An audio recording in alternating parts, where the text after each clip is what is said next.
সুমন ভাই, জি আপা। আমরা কিছুক্ষণ আগে এদিক দিয়ে গেলাম না? হ্যাঁ তাই তো। ওই যে ওই গাছটা নিয়ে আমরা কথা বলছিলাম। হারুন সাহেব। Yes ma'am. এক নাম্বার ফাঁকিবাজ লোক।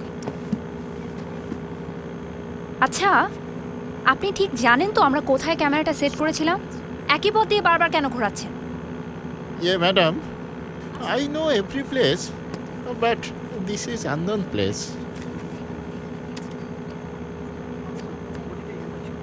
এই বাঘটা সরুন। আবার ঠিক একই জায়গায়।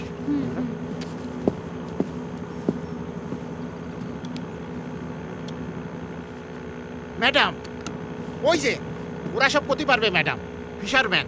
এই জঙ্গলের আশেপাশে সম্ভবত খুব কাছাকাছি একটা পুকুর থাকার কথা। কই সেটা?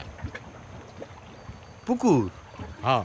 সেটা তো ওই দিক, খাল দিয়ে গেলি জানি পড়বে না। ও ওই দিকে? আচ্ছা, আমাকে নিয়ে চলো। গো। মেঘনে চলে।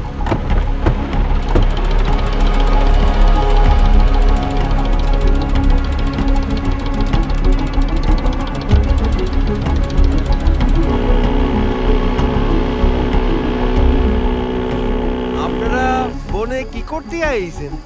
আমরা টাইগার কাউন্টিং আসছি। এইভাবে বললি ওরা বোঝে নাই। ওরা হলো গন্ড মূর্খ মানুষ। এই, আমরা বনে বাঘ গুনতে আইছি, বুঝেছিস? বনে কয়টা বাঘ আছে গুনা লাগবে না? হারুন সাহেব, বনে কয়টা বাঘ আছে এইটা খুঁজে কি লাভ? হারুন সাহেব, আপনাদের সাথে ফরেস্ট্রি গার্ড নেই কেন? এই, আমরা হাবিব রাজার লোক। হাবিব রাজা হলো বনের রাজা, তার লোকের আবার ফরেস্টের গার্ড লাগে নাকি? সাইলেন্স হারুন সাহেব, কি সব ফালতু কথা বলছেন? Sorry madam. আসলে হুট করে একটা জরুরি কাজে বনে আসা। আপনার পাশের লোকটা ওরকম ইশারায় কথা বলছে কেন? ও বোবা তো, কথা কইতে পারে না। ও, চলুন ওদিকে যাই। হারুন সাহেব, এদিকে আসুন।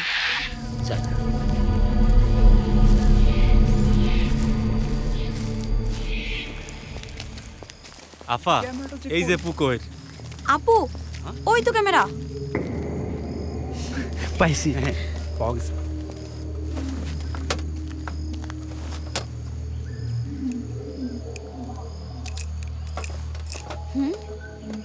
স্ট্রেঞ্জ, এভাবে ভাঙলো কে? ম্যাম, মনে হয় কোনো টাইগারের কাজ। বাহ, বাঘ ও মেমোরি কার্ড 4 টুকরো করে দিল। ডিজিটাল জ্ঞান সম্পন্ন বাঘ। জায়গাটা তেমন সুবিধার মনে হচ্ছে না ম্যাডাম, আমাদের এখান থেকে তাড়াতাড়ি যাওয়া উচিত। এখানে শুধু বাঘ না, অন্য কাহিনীও আছে। Anyways, let's get back to the boat.